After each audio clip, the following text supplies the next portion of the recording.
नमस्कार. आपण पाहतात सम्मान देश का या चॅनल मध्ये मी शोमेळ मगर आपलं स्वागत करतो. आपण पाहिलं की पुण्यामधील दौंड तालुका जो आहे, दौंड मधील येवत गाव जे आहे, ही येवत गाव आम्ही पाहतो की एक चांगल्या गोष्टीसाठी नावाजलेलं गाव आहे.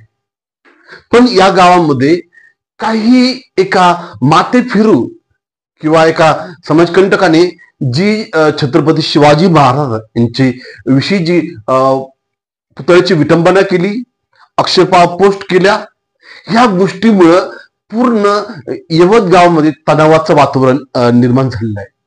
आणि ह्या तणावाचं वातावरण निर्माण होत असताना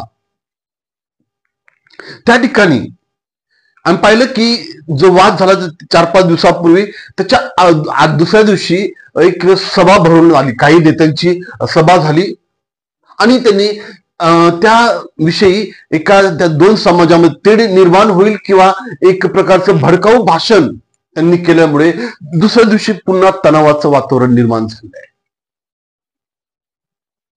आणि ह्या सर्व गोष्टी ज्या झाल्या असताना त्या परिस्थितीला किंवा छत्रपती शिवाजी महाराजांची पुतळ्याची विटंबना आणि अक्षरपाव पोस्ट या गोष्टीला आमचा सम्मान देश का चॅनल आणि आमचे सर्व जे टीम आहे, आम्ही त्याचा निषेध करतो. त्यांनी जे चुकीचं काम केलंय त्या समाजकंटकाला आणि त्यांनी केलंय त्याला अटक करण्यात आलेली आहे, पोलिसांच्या वतीने सांगण्यात आलंय. पण काही ठिकाणी जे ह्या भडकाऊ भाषण करणाऱ्या विषयी आम्हाला पाहायला मिळतं की राष्ट्रवादीचे शरद पवार गटाच्या खासदार सुप्रियाताई सुळे यांनी जे काही बोलले ते आम्ही पहिलं ऐकूया. कधी झालंच नाही, आम्ही कधी होई देणार, पण बाहेरून येऊन जर आमच्या भागात कोणीतरी गडबड करणार असेल तर त्याचा मी जाहीर निषेध करते.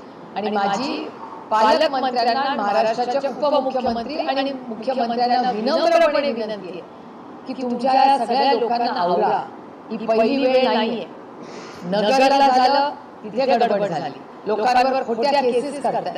आज दौंडमध्ये भाषण करून ते लोकांना गडबड करतायत असं मी म्हणत नाहीये, तिथला ग्राउंड रिपोर्ट म्हणतोय, पत्रकार म्हणतायत. बिहारच्या विरोधात कोण आवाज उचलत असेल, हिंदू समाजाच्यावर अन्याय होणाऱ्या त्या विरोधात कोण आवाज उचलत असेल तर त्याच्या विरुद्ध बोलण्याची कोण हिंमत पण करू नये.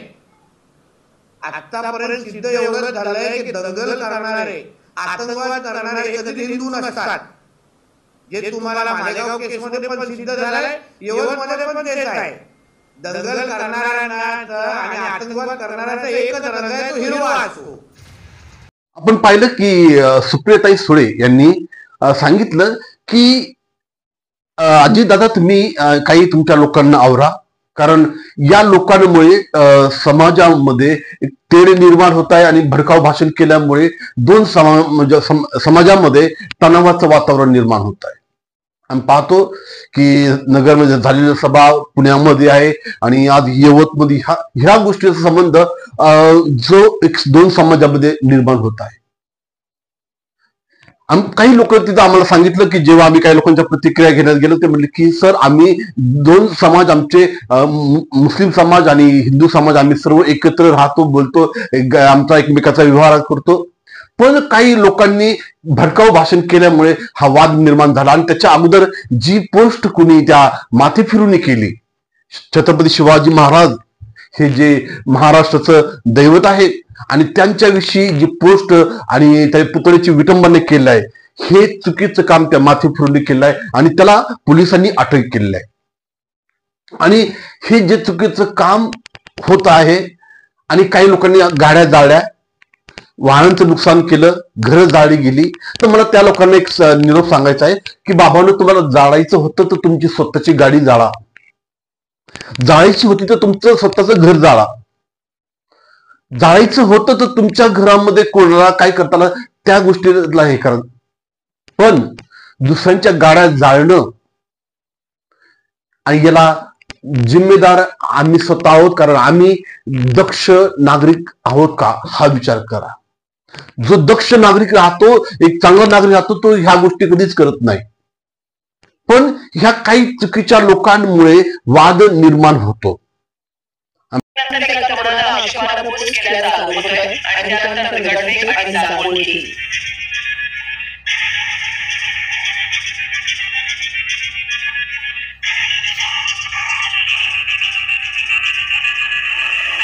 कालच्या हिंसाचारात व्यापारी सर्वसामान्यांचं नुकसान झालं.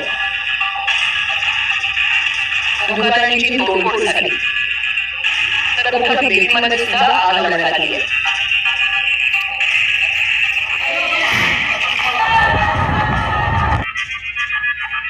हिंसाचाराची दृश्य 9च्या यवतची आहेत.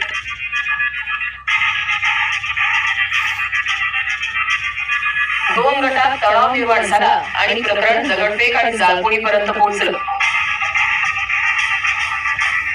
छत्रपती शिवाजी महाराजांच्या पुतळ्याचा अवमान आणि एका तरुणानं व्हॉट्सअप ग्रुपवर आक्षेपार्ह पोस्टमुळे वाद झाला आणि त्यातून हिंसाचार झाला. एका गटाकडून मशिदीवर दगडफेक झाली, त्यानंतर जमावानं गाड्या पेटवल्या. हिंसाचारावर नियंत्रण मिळवण्यासाठी पोलिसांनी अश्रुधुराचा माराही केला. यावेळेला आक्षेपार्ह पोस्ट करणाऱ्याच्या घरावर सुद्धा जमावानं दगडफेक केली.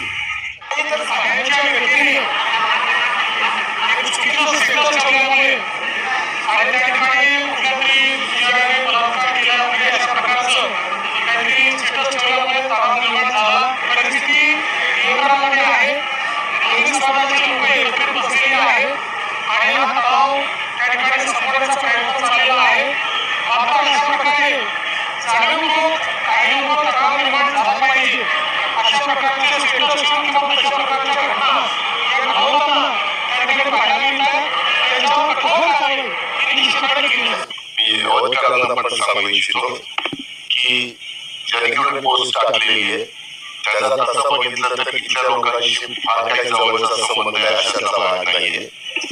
तो मला वाटतं नांदेडवरून आलेला आहे काही वर्षापूर्वी आणि तो त्याचं मला वाटतं पिढ्याचं काम करतो, गव्हर्नमेंटचं काम करतो. छत्रपती शिवाजी महाराजांच्या पुतळ्याची विटंबना केल्याचा आरोप आहे. संबंधित तरुणानं मद्यपूर्ण अवस्थेत कृत्य केल्याचा आरोप होतोय. तरुणाचा मोबाईल आणि चप्पल ही घटनास्थळी मिळून आली असा दावा केला जातोय. 3 जुलैच्या रात्री पोलिसांनी आरोपीला त्याच्याच घराच्या पाठीमागे असलेल्या उसाच्या शेतातून अटक केली. आपण पाहिलं की ह्या ठिकाणी अजितदादा पवार त्याच्यानंतर मुख्यमंत्री यांची जी भाषणं किंवा त्यांनी सांगितलं आहे ती ह्या पोस्टमध्ये आपण पाहतात की यवत गाव जे आहे हे पेटलं, याचं कारण कोण आहे? याचं कारण पाहतो की एक मनुष्य आहे, पण त्याच्या एका मनुष्यासाठी अख्खं गाव जळालं गेलं. हे जे अनेक लोक म्हणजे प्रत्येक समाजाचा जो आहे घटक, जो या समाजामध्ये या दंगलीमध्ये ज्यांनी ह्या ठिकाणी समाजाचं नुकसान केलंय, प्रत्येक जण आहे. आज त्या माती फिरवणी केलं, त्यांनी ती पोस्ट केली, पुतळ्याची विटंबना केली, तो 100% दोषी आणि त्याला शिक्षा मिळालीच पाहिजे. आम्ही का त्या आमच्या गावाचं नुकसान करावं? आमचा गाव आहे, आमचे लोक आहे आणि ह्या गोष्टी होता कामा नये. म्हणून भावांनो, मला एकच विनंती करू, आपण सावध राहा आणि दक्ष राहा आणि कोणत्याही प्रकारची पुतळ्याची विटंबना होऊ नका. आणि जो कोणी गरज असेल किंवा जे आपल्या निदर्शन आलं असेल तर याची माहिती आपल्या जवळच्या पोलीस प्रशासनाला तुम्ही द्या आणि एक दक्ष नागरिकाचं कर्तव्य निभवा. आपण प्लीज आमच्या चॅनलला लाईक करा, शेअर करा, सबस्क्राईब करा. हा व्हिडिओ आपल्याला जर कसा वाटला तर आम्हाला कमेंट मध्ये लिहायला विसरू नका. जय हिंद, जय भारत, वंदे मातरम, भारत माता की जय.